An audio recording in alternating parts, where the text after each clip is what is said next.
Boa noite. Novamente, armas desaparecem de arsenal na Grande São Paulo. Desta vez, foram 26 num posto da Guarda Civil em Cajamar.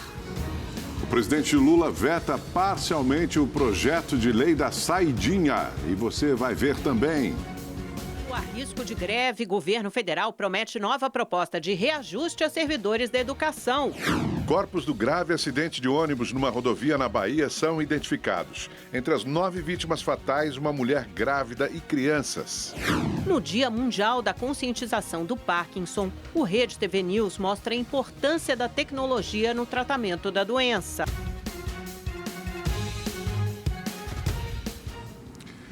Em São Paulo, a Polícia Militar encontrou 2 depósitos usados para abastecer o tráfico de drogas na Cracolândia. 2 pessoas foram presas. Cerca de 3.500 porções de cocaína e 500 pinos da droga sintética K2 foram apreendidos. Segundo a Secretaria de Segurança Pública do Estado, a apreensão ocorreu após policiais flagrarem 2 suspeitos entrando em um barraco na região central de São Paulo. Com a dupla, a polícia apreendeu R$ 250, cocaína, maconha e 2 celulares. Em um outro endereço indicado pelos criminosos, a polícia encontrou o restante das drogas. Em São Bernardo do Campo, no ABC Paulista, uma mulher foi atacada por um criminoso.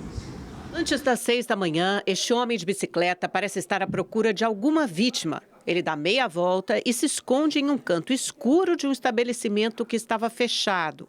Uma mulher sobe a rua calmamente, mas ao perceber que seria abordada, sai correndo. O criminoso vai atrás. Por sorte, um ônibus para no farol e abre a porta. O bandido agarra a vítima com força, mas ela consegue escapar. O criminoso volta, pega a bicicleta e foge. Um homem chega a descer do ônibus, mas recua. A mulher não teve alguns pertences roubados e o caso ainda não foi registrado. A Polícia do Rio de Janeiro investiga uma empresa que aplicou um golpe em cerca de 100 pessoas. A estimativa é de que a quadrilha tenha arrecadado 30 milhões de reais. Jaqueline aplicou R$35 mil em uma corretora de investimentos. A rentabilidade era usada para pagar o tratamento do filho, que é autista. Só que em novembro do ano passado, o dinheiro desapareceu. A gente pediu a solicitação do resgate do dinheiro e aí começou a aparecer um monte de desculpas, que iria ser no próximo mês, que ia ser agora falaram que seria em março e agora ninguém responde mais nada, apenas e-mails vagos. A Multiply Bank foi criada há 2 anos e meio. Contava com escritórios na Zona Sul e na Zona Norte do Rio. Patrocinava eventos e tinha camarote em partidas de futebol no estádio do Maracanã. Uma estrutura que transmitia credibilidade e confiança. Somente aqui no Rio, cerca de 100 pessoas foram lesadas pela empresa, que prometia investir o dinheiro em operações no exterior. A rentabilidade oferecida era de acordo com o mercado, o que contribuiu para que as vítimas não desconfiassem do esquema. As desculpas eram que esse dinheiro estava aplicado no exterior e que ele não conseguia ser repatriado, que quando foi repatriado sempre via com algum problema e nunca se chegava ao destino final, que era a empresa aqui no Rio, para depois distribuir o dinheiro para as pessoas que investiram o dinheiro nessa empresa. A polícia estima que a quadrilha de estelionatários conseguiu arrecadar mais de 30 milhões de reais. Só a Carla perdeu 150 mil. Existia um contrato que foi muito bem elaborado, né? E não haviam evidências que isso poderia ser um problema e chegar ao tamanho que chegou. Jardel teve um prejuízo de 70 mil reais. Ele conseguiu reunir outras vítimas para denunciar o caso. Uma pessoa foi passando informação para outra, inclusive um áudio de gerente de uma reunião que tiveram com os diretores informando que o dinheiro sumiu para uma operação que ele fez de opções, um câmbio de opções lá fora. E daí para cá a gente teve certeza que nós tivemos o prejuízo e não iríamos receber esse dinheiro.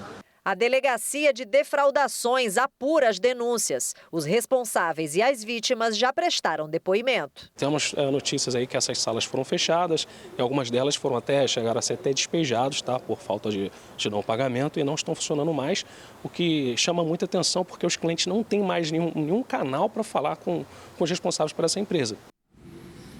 O O presidente da Câmara dos Vereadores de São Paulo, Milton Leite, e o deputado federal Gilmar Tato foram convocados pelo Ministério Público para prestarem depoimento na operação que mira a infiltração do PCC no transporte público da capital paulista.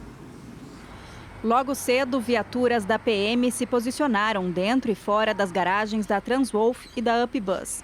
A Guarda Civil Metropolitana também foi acionada para permanecer em todos os terminais de ônibus da Zona Sul e Leste, onde as duas empresas atuam, e garantir a segurança no atendimento aos passageiros. Ontem à noite, o prefeito de São Paulo, Ricardo Nunes, esteve na garagem da Transwolf para acompanhar os serviços de intervenção das operações das linhas. A Transwolf tem 1.206 ônibus e a UpBus 159. A operação Fim da Linha prendeu 6 suspeitos de envolvimento com a facção criminosa PCC. Entre os presos estão dirigentes das duas empresas de ônibus: Luiz Carlos Efigênio Pacheco, conhecido como Pandora, dono da Transwolf, 3 dirigentes da empresa, e Hélio Rodrigues dos Santos, preso em flagrante por porte de arma. Um dirigente da UpBus está foragido. É Silvio Luiz Ferreira, conhecido como Cebola, apontado pela polícia como dono de 56 ônibus da empresa. Ele é condenado por tráfico de drogas e já foi investigado no esquema que mandou mais de R$1 bilhão da facção criminosa para o exterior. Segundo o MP, a Transwolf e a UpBus juntas receberam mais de R$800 milhões da Prefeitura pela operação das linhas de ônibus. A Receita Federal identificou esquemas tributários e movimentações financeiras atípicas para tentar legalizar o dinheiro do tráfico de drogas, de roubos e outros crimes, além de ocultar o patrimônio da facção. O fisco identificou várias operações de compra e venda de imóveis e outros bens de luxo numa rede envolvendo empresas de participação e revendedoras de veículos. A Justiça determinou o bloqueio de bens dos investigados no valor aproximado de R$600 milhões. Começou hoje a vacinação em todas as unidades básicas de saúde da cidade de São Paulo. Podem ser imunizadas crianças e adolescentes de 10 a 14 anos. Faltavam 10 minutos para as 7 da manhã, horário que as UBSs da cidade abrem, e a Beatriz já estava com os filhos Theo, de 11 anos, e Maria Fernanda, de 13, na fila para imunizá-los contra a dengue. Eu acho que toda imunização é muito importante, mas principalmente porque a gente sabe que é uma doença que os sintomas são muito graves, é bem perigoso. Então, acho que a vacinação é bastante importante. Depois do recebimento de um lote de quase 180 mil doses do governo federal, a vacina Qdenga começou a ser aplicada de segunda a sábado em 471 UBSs espalhadas pela cidade. Na semana passada, apenas moradores dos bairros de Itaquera, na Zona Leste, e Vila Jaguara, na Zona Oeste, estavam sendo imunizados. O público-alvo na cidade de São Paulo, nessa faixa etária de 10 a 14 anos, é um pouco mais de 800 mil crianças. Então a gente vai conseguir vacinar 20% desse público se todos procurarem as unidades de saúde. Para tomar a vacina contra a dengue, as crianças e adolescentes não podem ter tido a doença nos últimos 6 meses e precisam estar acompanhadas por um responsável. Também é necessário ter em mãos um documento de identidade, carteira de vacinação e comprovante de residência ou escolar. De acordo com o painel de monitoramento da dengue atualizado pela Secretaria Estadual de Saúde de São Paulo, só neste ano foram registrados mais de 142 mil casos da doença na capital paulista. 5 pessoas morreram. Uma imunização demora, vamos dizer, pelo menos 3 meses, e muitas das doses vão chegar ao longo do ano. Essas crianças e adolescentes estarão de fato protegidos para a temporada do ano que vem. Quem tomou a picadinha garante que vale muito a pena. Mais tranquilo do que eu imaginava. Doeu um pouquinho, ela tá doendo agora assim, mas depois de tomar a vacina, tá de boa. A ministra da Gestão e Inovação, Esther Dweck, reafirmou que não há previsão de reajuste para servidores públicos neste ano.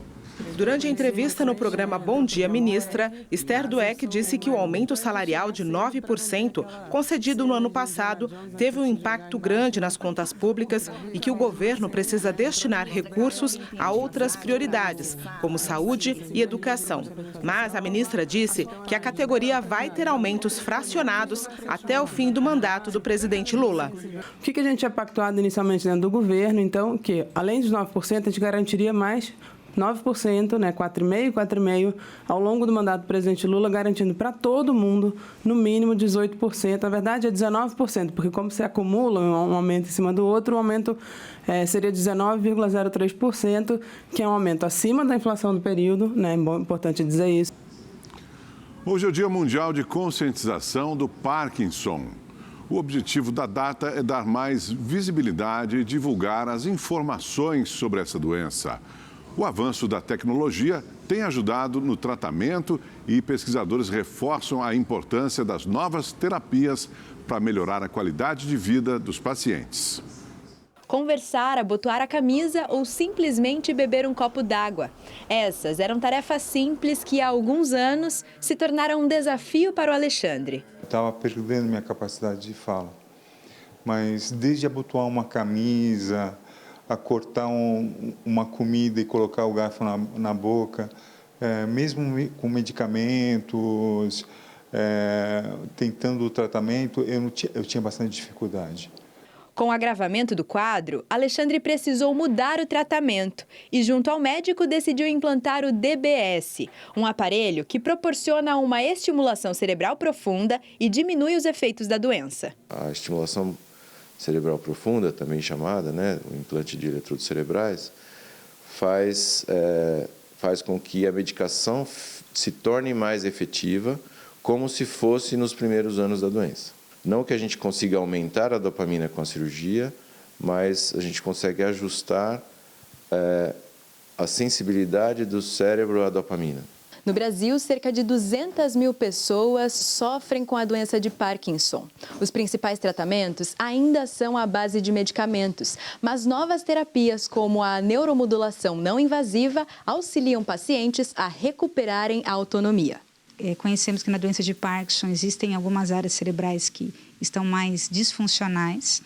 Nós conseguimos estimular essas áreas e o paciente ele tem uma melhora da sua qualidade de vida. E normalmente nós fazemos associadas à reabilitação convencional, psicoterapia, fonoterapia, e permite que o paciente consiga controlar melhor os sintomas da doença de Parkinson. Thalita, de 68 anos, foi diagnosticada com Parkinson há pouco mais de 4 meses e optou por aliar a medicação com a terapia. Que é a neuromodulação, ela foi assim, divisor de águas, é uma vida antes e outra depois, porque eu restabeleci quase que total como eu sou. Os meus movimentos, a minha alegria, meu poder de fazer as coisas que eu tinha vontade, é uma coisa assim inexplicável. Só você vivendo, me conhecendo para saber. Eu sou outra pessoa depois disso. Atualmente, os tratamentos disponíveis no Sistema Único de Saúde são medicamentos aliados a atividades de reabilitação. Um projeto tramita na Câmara dos Deputados para que a neuromodulação não invasiva seja incluída no SUS e possa ajudar tantos outros como tem ajudado a Thalita. O prefeito de São Paulo, Ricardo Nunes, publicou hoje um decreto desautorizando a Companhia de Engenharia e Tráfego a instalar novos radares na capital paulista. Atualmente, a cidade tem 877 e planejava a instalação de 1.538 novos equipamentos. Pela manhã, Nunes falou sobre a decisão. O radar ele só será colocado se ele tiver tecnicamente uma justificativa que seja importante para a questão da segurança do trânsito. Então, o que diz o decreto? De que a gente vai manter os radares que tem e de que a gente vai potencializar as ações de conscientização e as ações que resultem em diminuição de acidentes e de óbitos, como a faixa azul. O amigo de Fernando Sastre, condutor da Porsche que matou o motorista de aplicativo num acidente de carro na zona leste de São Paulo, afirmou que Fernando ingeriu bebida alcoólica. Ele prestou depoimento hoje no hospital onde está internado. Os detalhes a gente acompanha agora ao vivo com o repórter Luiz Gaccioni, direto da delegacia que investiga o caso. Boa noite para você, Gaccioni. Boa noite, Augusto. Boa noite, Amanda, e a todos que nos acompanham. Marcos Rocha, estudante de 22 anos, que estava no banco do passageiro da Porsche na noite do acidente, contou aos investigadores que os dois casais consumiram bebidas alcoólicas e no restaurante que frequentaram antes de irem para a casa de pôquer. A comanda do restaurante onde estiveram revela que eles consumiram 8 drinks feitos com uísque, licor e xarope de limão, além de uma caipirinha de vodka. A conta no local ficou em R$ 620. Marcos, no entanto, não soube dizer se o amigo ingeriu mais álcool enquanto esteve na casa de jogos. Ele afirmou que os dois sentaram em mesas diferentes. O jovem disse ainda que, quando saiu do local por volta das 2 da manhã, Sastre estava um pouco alterado. O depoimento de Marcos, que aconteceu no hospital onde está internado, contradiz o que disseram Fernando e a namorada do Fernando na delegacia. Os dois disseram que o empresário não bebeu na noite do acidente que provocou a morte do motorista de aplicativo Ornaldo Viana. Só lembrando que os policiais não realizaram o teste do bafômetro em Fernando e liberaram o jovem e a mãe dele para irem até o hospital. Volto com vocês na redação. Não dá para entender isso, né? Obrigada, Gaccione. 9 pessoas morreram e 24 ficaram feridas no acidente envolvendo um ônibus de turismo no sul da Bahia. Entre as vítimas, que são do Rio de Janeiro, estava uma mulher grávida e também crianças. O acidente aconteceu no fim da madrugada na BR-101, na altura de Teixeira de Freitas, na Bahia. Testemunhas contaram que o motorista teria se assustado com o farol alto de um caminhão que vinha na direção contrária e perdido o controle da direção. O ônibus, com 34 pessoas, saiu da pista e tombou em uma vala. 8 passageiros morreram no local. 24 pessoas ficaram feridas e foram levadas para um hospital da região. Uma 9ª vítima morreu depois de passar por cirurgia. Os 2 motoristas não tiveram ferimentos. O veículo foi retirado da rodovia hoje de manhã. O ônibus pertence a uma agência de viagens. O veículo foi alugado por uma guia de turismo para uma excursão a Porto Seguro, na Bahia. A previsão era que ele chegasse ao destino às 9 horas da manhã de hoje. A mãe e a filha de Lara estavam no ônibus. Lara conta que recebeu a notícia por um telefonema da filha. Ela falou: mãe, o ônibus virou. Teve gente que veio a óbito.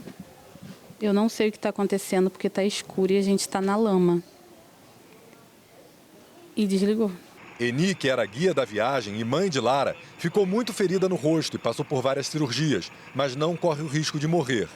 A filha da guia também informou que ela faz esse trabalho há mais de 20 anos e que o grupo reunia principalmente idosos que já se conheciam de outras excursões. Quase todos os passageiros eram amigos dela também. Então, assim, é uma perda irreparável para a gente, para a família.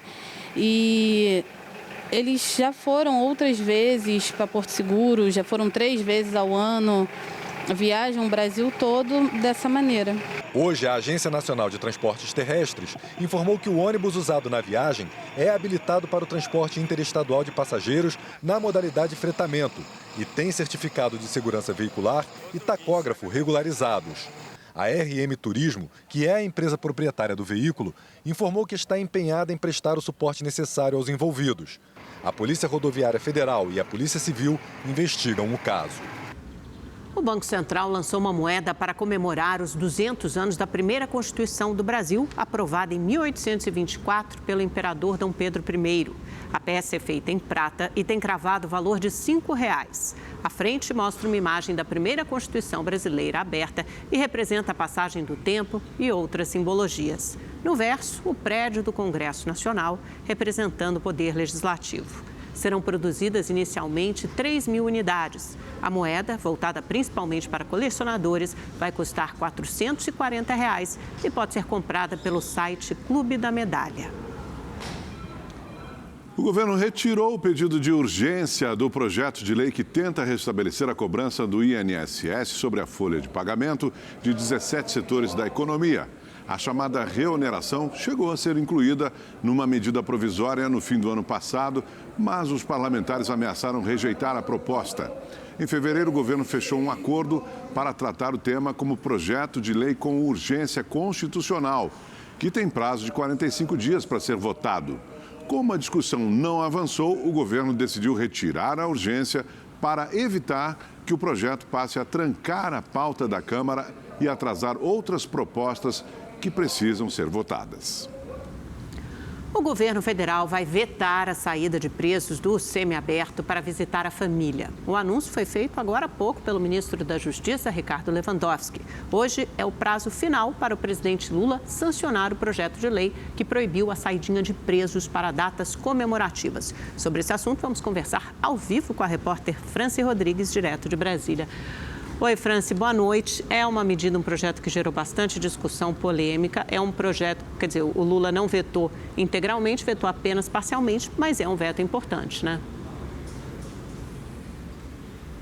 Sim, importante neste pronunciamento feito agora há pouco aqui no Palácio do Planalto pelo ministro da Justiça, Ricardo Lewandowski. Ele disse que a presidência da República vetou apenas um trecho, exatamente aquele que proibia os presos do regime semiaberto de visitar as famílias, Amanda e Augusto, em datas comemorativas como Natal, Páscoa, Dia dos Pais, Dia das Mães. Agora eles podem sair desde que cumpram algumas exigências, como o uso de tornozeleira eletrônica e façam exames criminológicos.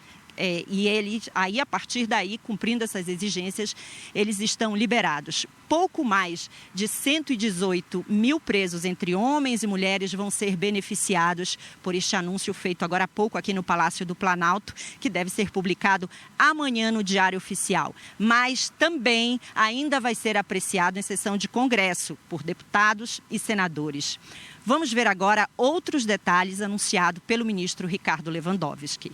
Nós preservamos, ou seja, o presidente vai sancionar uma restrição que me parece bastante drástica, mas na opinião do Congresso Nacional e também nós anuímos no Ministério da Justiça e da Segurança Pública e também com o beneplácito da Advocacia Geral da União, nós preservamos o parágrafo 2º do artigo 122 da Lei de Execução, que foi introduzida pelo Congresso Nacional, que diz que todos aqueles, ainda que estejam no regime semiaberto, mas que tenham praticado crime hediondo, incluindo, por exemplo, latrocínio, estupro, pedofilia, ou que tenham praticado crime com violência ou grave ameaça contra a pessoa, por exemplo, um roubo à mão armada, não terão direito a essas saídas temporárias. E o Ministério da Justiça e Segurança Pública nomeou Roderick Ordakovski como novo diretor substituto do Presídio Federal de Mossoró, no Rio Grande do Norte. Roderick vai substituir o interventor da unidade, Carlos Luiz Vieira Pires, que assumiu o posto no lugar do então diretor da unidade, Humberto Gleidson Fontinelli, que foi afastado logo depois da fuga de Rogério da Silva Mendonça e Deibson Cabral Nascimento em fevereiro. Os dois são integrantes do Comando Vermelho.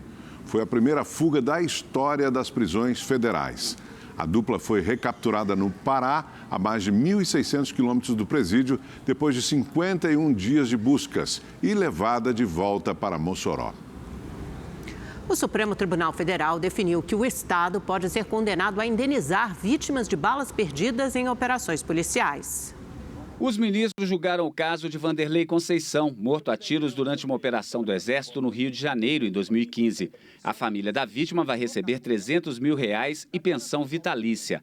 A decisão vale para casos semelhantes. Assim, municípios, estados e o governo federal podem ser responsabilizados por mortes ou ferimentos de bala em operações das forças de segurança, mesmo quando a origem do disparo for inconclusiva. O STF também concluiu que a revista policial em suspeitos não pode ter como base raça, orientação sexual, sexo, cor da pele ou aparência. O entendimento é que a busca pessoal deve ser baseada em indícios e não em características físicas. A decisão deve pautar as instâncias inferiores. E o Supremo Tribunal Federal decidiu que é constitucional a cobrança de PIS e COFINS sobre o faturamento de empresas de locação de bens móveis ou imóveis. A Corte analisou 2 processos que questionavam a aplicação do tributo. A maioria do plenário seguiu a tese do ministro Alexandre de Moraes, que afirmou ser legal a cobrança quando comprovada a atividade empresarial de locação. Por serem processos com repercussão geral, a decisão deve ser usada como parâmetro para outros casos parecidos em tribunais inferiores.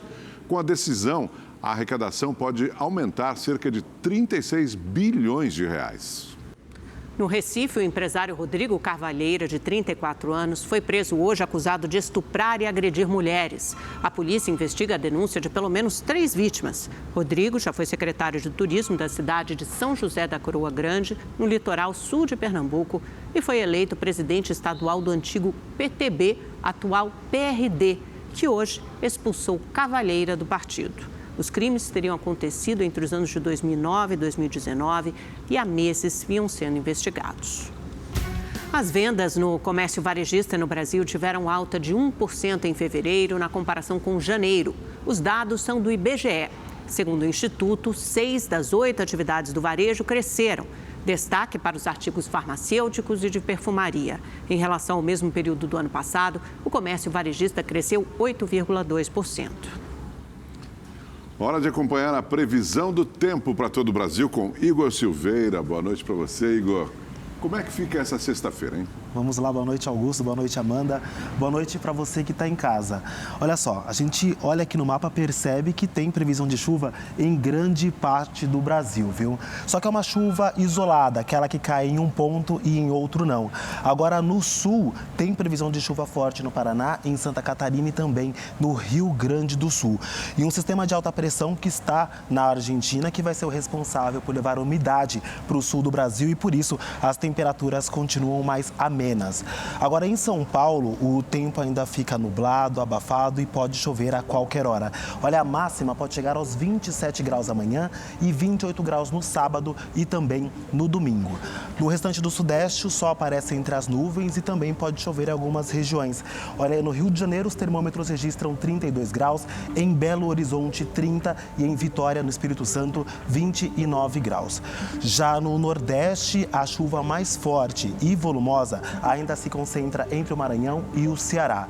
Na Bahia, a chuvarada perde força e, olha, falando em temperaturas, olha, o tempo fica abafado por lá. A máxima pode chegar aos 31 graus. Do outro lado do mapa, já na região norte, tem previsão de chuva isolada, mas em Manaus, os termômetros podem chegar aos 34 graus amanhã, viu? Uma boa noite para todo mundo. Amanda, Augusto. Obrigada, Igor. Boa noite. O presidente Lula lançou a pedra fundamental do Instituto Federal Sol Nascente, que será construído na comunidade considerada a maior favela do Brasil. A cerimônia contou com a presença do ministro da Educação, Camilo Santana, e da vice-governadora do Distrito Federal, Celina Leão. Ela foi vaiada enquanto discursava, mas recebeu o apoio do presidente Lula. O Sol Nascente é uma região administrativa localizada a 30 quilômetros de Brasília. O novo campus vai integrar as 100 novas unidades que o governo pretende entregar até o fim do ano, completando 782 institutos federais. Eu quero, quando deixar essa terra, ter feito 1000 escolas técnicas nesse país. E as escolas técnicas, elas têm uma função primordial para o jovem poder se autoaperfeiçoar, ganhar conhecimento, arrumar um baita de um bom emprego e viver dignamente. O presidente também falou dos esforços para a reconstrução do país e lembrou os atos antidemocráticos de 8 de janeiro do ano passado. Nós encontramos 6.000 obras paralisadas, 3.000 creches paralisadas, 87.000 casas paralisadas do Minha Casa Minha Vida, mais de 2.000 postos de saúde paralisados nesse país, porque o engraçadinho que entra, não gosto disso, eu não vou fazer. O que eu gosto é de contar mentira na fake news. Hoje, os golpistas estão sendo processados, alguns estão sendo presos. Esse país aprendeu a gostar de democracia.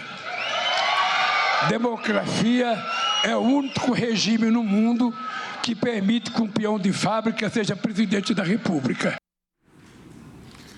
Olha, a Câmara Municipal da cidade de São Paulo aprovou a mudança do nome do Parque Ibirapuera para Parque Ibirapuera Rita Lee. O projeto de autoria da vereadora Luna Zuratini do PT, conta com o apoio de Milton Leite, do União Brasil. Ele foi proposto logo depois da morte da cantora, em maio do ano passado.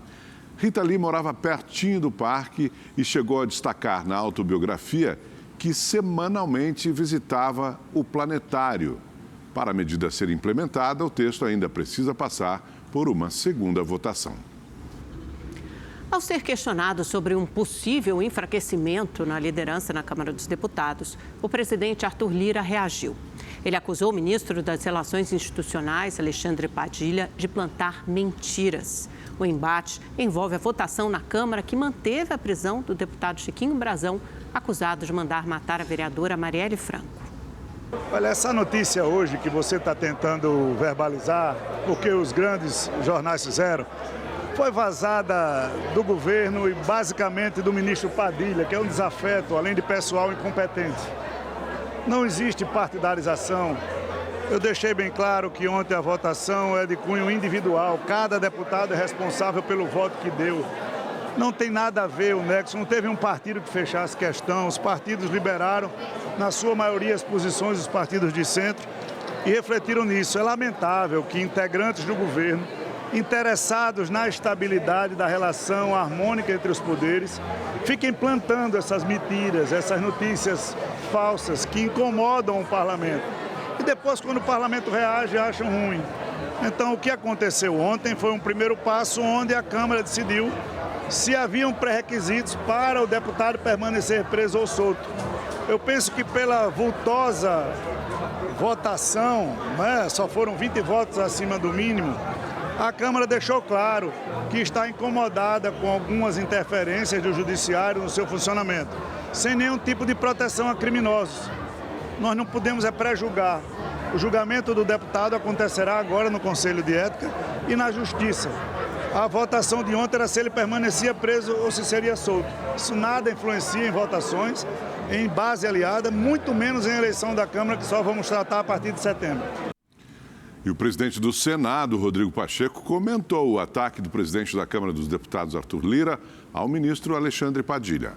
O que eu posso dizer é que eu me esforço muito para manter uma boa relação com o governo, com o próprio ministro Alexandre Padilha, por quem eu tenho afeição, eu tenho simpatia e o considero também competente. Então, da parte do Senado Federal, nós vamos buscar ter o melhor relacionamento possível com o governo e com o próprio ministro Padilha. Hoje, no A Notícia, Kennedy Alencar entrevista Carlos Vieira, presidente da Caixa Econômica Federal.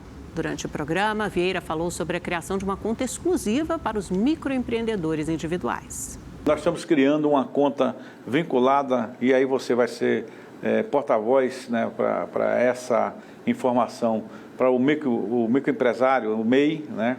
Nós criamos essa conta, uma conta exclusiva para que eles possam ter acesso a uma série de atividades dentro da Caixa Econômica vinculadas ao seu ambiente, ao mesmo tempo que a gente se posiciona, né, de maneira mais contundente no mercado bancário quanto instituição financeira.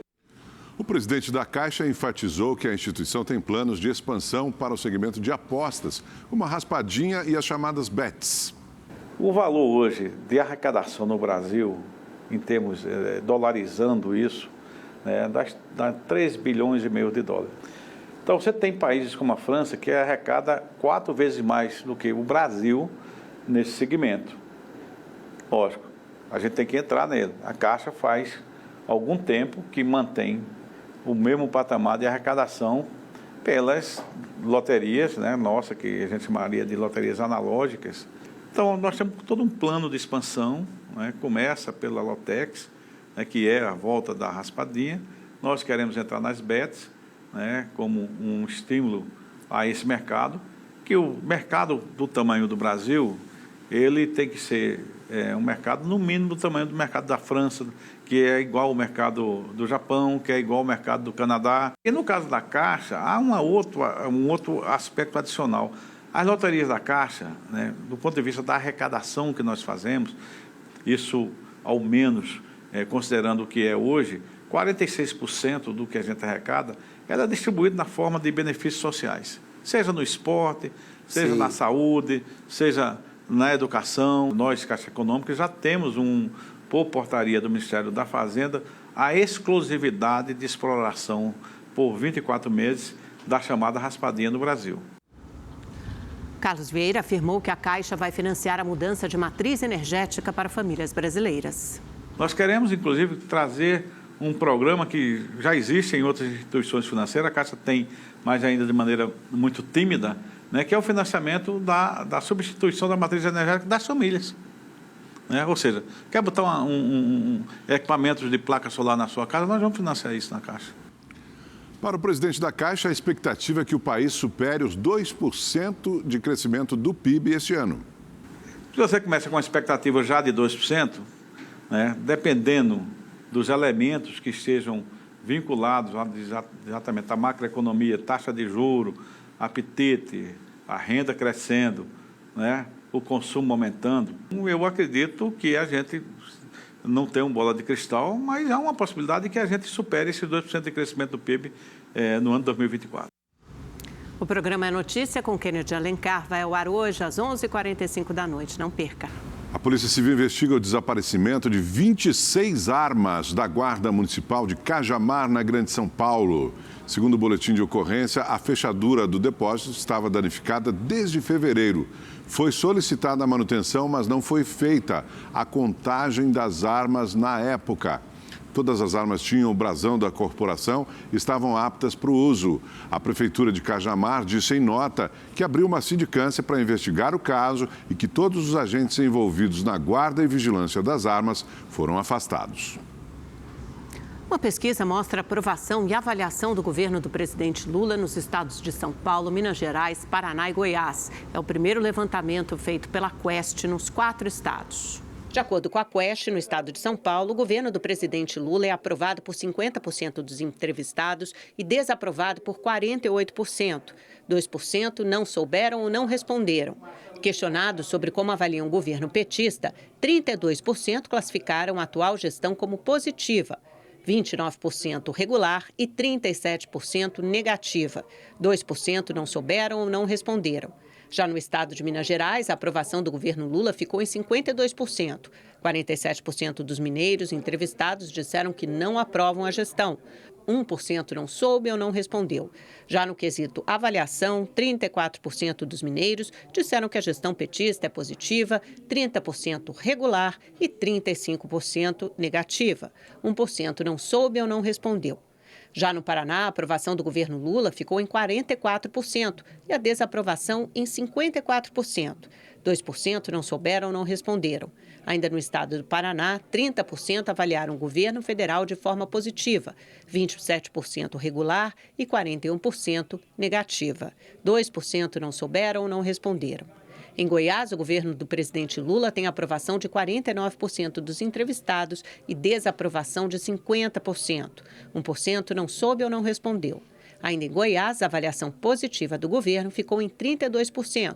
27% a classificaram como regular e 40% negativa. 1% não soube ou não respondeu. Na análise nacional, o presidente Lula foi aprovado por 51% dos brasileiros e reprovado por 46%. 3% não souberam ou não responderam. O governo foi avaliado de forma positiva por 35% dos entrevistados. 28% classificaram o governo Lula como regular e 34% negativo. 3% não souberam ou não responderam à pesquisa. E a pesquisa Genial Quest também avaliou os governos estaduais. O levantamento mostra que o governo de São Paulo, comandado pelo governador Tarcísio de Freitas, do Republicanos, é aprovado por 62% dos eleitores paulistas e reprovado por 29%. 9% não souberam ou não responderam. 41% avaliaram o governo paulista de forma positiva, 35% regular e 16% negativa. 8% não souberam responder ou não responderam. Já o governador de Minas Gerais, Romeu Zema, do Novo, foi aprovado por 62% dos mineiros e desaprovado por 31%. 7% não souberam ou não responderam. Zema ainda foi avaliado de forma positiva por 41% dos entrevistados. 34% avaliaram o governo mineiro como regular e 18% de forma negativa. Já no Paraná, o governador Ratinho Júnior, do PSD, registrou a aprovação de 79% e reprovação de 17%. 4% não souberam ou não responderam. Ratinho Júnior teve o governo avaliado de forma positiva por 59% dos eleitores. 30% disseram que o governo é regular e 7% classificaram de forma negativa. 4% não souberam ou não responderam. Em Goiás, o governador Ronaldo Caiado, do União Brasil, foi aprovado por mais de 80% dos entrevistados e reprovado por 12%. 2% não souberam ou não responderam. Caiado foi avaliado de forma positiva por 70% dos goianos. 22% classificaram o governo de Caiado como regular e 6% como negativo. 2% não souberam ou não responderam. A pesquisa ouviu 1.656 pessoas em São Paulo, 1.506 em Minas Gerais, 1.121 no Paraná e 1.127 pessoas em Goiás entre os dias 4 e 7 de abril. As margens de erro ficaram em 2,4 pontos percentuais para os estados de São Paulo e Minas e em 2,9 para o Paraná e Goiás. E o Rede TV News desta quinta-feira fica por aqui. Obrigado pela sua companhia. Uma ótima noite para você. Uma ótima noite. Nos vemos amanhã a partir das 7h15. Até lá.